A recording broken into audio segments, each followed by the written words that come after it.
नमस्कार, top 20 news में आप सभी का स्वागत है। आइए नजर डालेंगे देश और दुनिया की महत्वपूर्ण खबरों पर।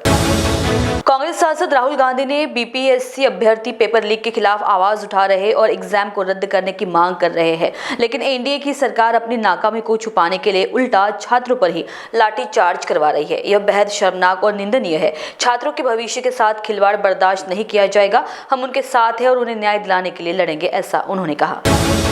मुख्यमंत्री आतिशी के बीजेपी कांग्रेस में सांठगांठ वाले बयान पर बीजेपी ने पलटवार किया है। बीजेपी ने कहा है कि आम आदमी पार्टी को हार का डर सता रहा है। चुनाव से पहले आम आदमी पार्टी ने हार मान ली है। दिल्ली के सीएम आतिशी ने कहा कि बीजेपी के दफ्तर कांग्रेस की सूची तैयार हो रही है। संदीप दीक्षित को कौन लड़ा रहा है केजरीवाल के खिलाफ, कौन उनकी व्यवस्था कर रहा है। 24 घंटे में अजय माकन पर कांग्रेस कार्रवाई करे नहीं तो हम कांग्रेस को अलग करने के लिए इंडिया गठबंधन के अन्य घटक दलों से बात करेंगे। दिल्ली में कांग्रेस पार्टी बीजेपी की मदद कर रही है, बीजेपी को लाभ पहुंचाने का हर संभव प्रयास कर रही है। अजय माकन बीजेपी के कहने पर आप पार्टी पर हमला करते हैं। कल उन्होंने हद पार कर दी, उन्होंने केजरीवाल को एंटी नेशनल कह दिया। संसद में कुछ होता है तो आप कांग्रेस के साथ खड़ी होती है। कांग्रेस ने कभी किसी भाजपा नेता के खिलाफ केस दर्ज नहीं कराया। बीजेपी ने कहा है कि बेलगावी में कांग्रेस ने भारत का गलत नक्शा दिखाया है, उसने भारत के नक्शे के साथ छेड़छाड़ की। बीजेपी प्रवक्ता सुधांशु त्रिवेदी ने कहा कि बेलगावी में कांग्रेस की सीडब्ल्यूसी की मीटिंग चल रही है और वहां कर्नाटक कांग्रेस की ओर से गांधी जी की फोटो के साथ भारत का गलत नक्शा लगाया गया है, जिसमें पाक अधिकृत कश्मीर और अक्साई चीन को नक्शे से गायब कर दिया है। हरियाणा के अमीनानगर में गैंग वॉर हो गया है। ताबड़तोड़ फायरिंग में 2 की मौत हो गई है, जबकि एक की हालत गंभीर बताई जा रही है। जिम से बाहर निकलते ही बाइक सवारों ने ताबड़तोड़ फायरिंग कर दी। पुलिस की कई टीम मौके पर रवाना हो गई। कांग्रेस नेता सचिन पायलट बेलगावी में सीडब्ल्यूसी की बैठक में शामिल होने पहुंचे। उन्होंने कहा कि यह शताब्दी वर्ष विशेष है। कांग्रेस सरकार बहुत अच्छा काम कर रही है, लेकिन यह कार्य समिति बैठक अगले कुछ महीनों और वर्षों के लिए गति और एजेंडा तय करेगी। यह सीडब्ल्यूसी बैठक कई मायनों में ऐतिहासिक होगी। हम सभी को यहाँ आकर गर्व है। इंडिया गठबंधन मजबूत है और कांग्रेस नेतृत्व इस बारे में दिशा निर्देश देगा कि कैसे आगे बढ़ना है और राजनीतिक विरोधियों से कैसे जीतना है। समाजवादी पार्टी आज से सेक्टर वॉर पीडीए चर्चा का आयोजन करेगी। इसमें संविधान को बचाने की शपथ दिलाई जाएगी। अंबेडकर के विचारों को जन जन तक पहुंचाया जाएगा। अभियान गणतंत्र दिवस के एक दिन पहले तक चलेगा। उत्तर प्रदेश में ऑक्सीजन सिलेंडर पर निर्भर आह्वान अखाड़े के इंद्रगिरी महाराज महाकुंभ में शामिल होने के लिए प्रयागराज पहुंचे। चलने में असमर्थ इंद्रगिरी अपने सहायकों के साथ महाकुंभ क्षेत्र में आए हैं। उनके शरीर से हमेशा एक ऑक्सीजन सिलेंडर जुड़ा हुआ रहता है, जो उन्हें जीवित रखता है। सिलेंडर 24 घंटे रहता है, लेकिन वह यहाँ महाकुंभ में शामिल होने आए हैं। मराठा लाइट इन्फेंट्री बटालियन के सैनिक अनूप के पार्थिव शरीर को मंगलुरु अंतर्राष्ट्रीय हवाई अड्डे पर लाया गया। 24 दिसंबर को पुंछ सेक्टर में सेना के एक वाहन के दुर्घटनाग्रस्त होने के बाद जम्मू कश्मीर में एक दुर्घटना में अनूप और 4 अन्य सैन्य कर्मियों की मौत हो गई थी।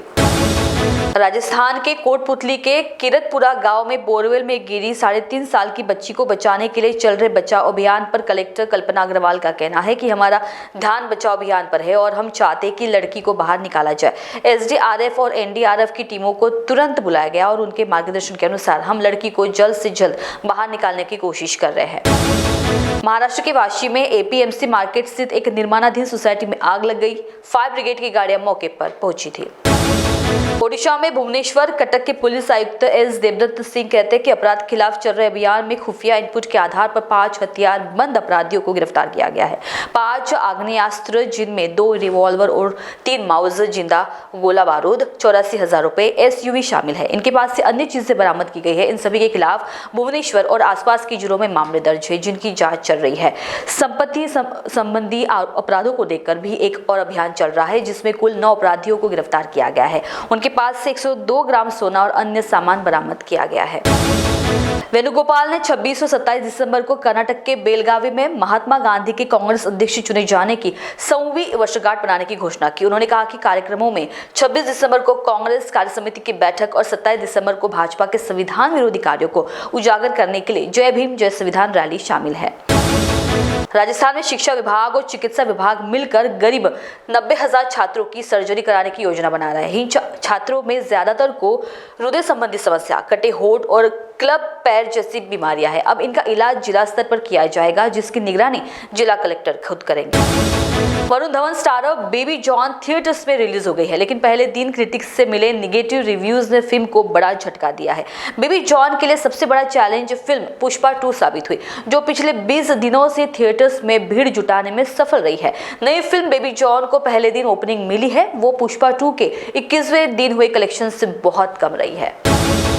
पहाड़ों में हो रही बर्फबारी में मैदानी इलाकों में ठंड बढ़ा दी है। उत्तर भारत के पहाड़ी राज्यों जैसे जम्मू कश्मीर, हिमाचल प्रदेश और उत्तराखंड में वेस्टर्न डिस्टर्बेंस के कारण ऊंचे इलाकों में फिर से बर्फबारी शुरू हो गई है। हिमाचल में भारी बर्फबारी के कारण 3 नेशनल हाईवे और 134 सड़कों को बंद करना पड़ा है। साथ ही तापमान में भारी गिरावट के कारण लोग ठंड से परेशान हैं। हिमाचल के शिमला जिले में सबसे ज्यादा 77 सड़कें बंद है। बर्फबारी और बारिश के कारण 65 ट्रांसफार्मर भी खराब हो गए हैं, जिससे कई इलाकों में बिजली गुल है।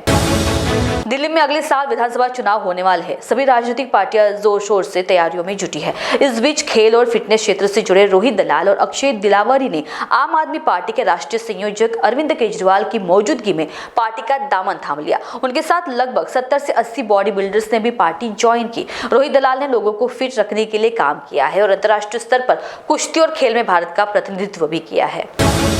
राजस्थान में लगातार ठंड का स्तर बढ़ता जा रहा है। ऐसे में अब अगले 3 दिनों तक यानी 28 दिसंबर तक बारिश और ओले गिरने की संभावना है। कई जगहों पर ठंडी हवाएं भी चलेंगी। जयपुर समेत 18 जिलों में आज बारिश हो सकती है। मौसम विभाग ने 27 दिसंबर के लिए 7 जिलों में ऑरेंज अलर्ट और 22 जिलों में बारिश और ओलावृष्टि के लिए येलो अलर्ट जारी किया है। 28 दिसंबर को जयपुर समेत 23 जिलों में बारिश की उम्मीद है। जापान एयरलाइंस पर साइबर हमला हुआ है, जिससे उनकी विमान सेवाएं प्रभावित हो गई है। इस हमले के कारण टिकटों की बिक्री रोक दी गई है। बैगेज चेक इन सिस्टम में भी दिक्कत आ रही है। एयरलाइंस की टीम समस्या का समाधान करने में जुटी हुई है। जापान एयरलाइंस ने जानकारी दी कि सुबह 7:24 पर उनके इंटरनल और एक्सटर्नल नेटवर्क उपकरणों पर साइबर हमला हुआ, जिससे सिस्टम में खामियां पैदा हो गई। इसका असर घरेलू और अंतर्राष्ट्रीय उड़ानों दोनों पर पड़ा है। इस हमले की वजह से टिकटों की बिक्री बंद करनी पड़ी है और जल्द से जल्द स्थिति सुधारने की कोशिश की जा रही है। टॉप 20 न्यूज में अभी के लिए बस इतना ही। आगे की खबरों को जानने के लिए देखते रहिए महान्यूज 7। धन्यवाद।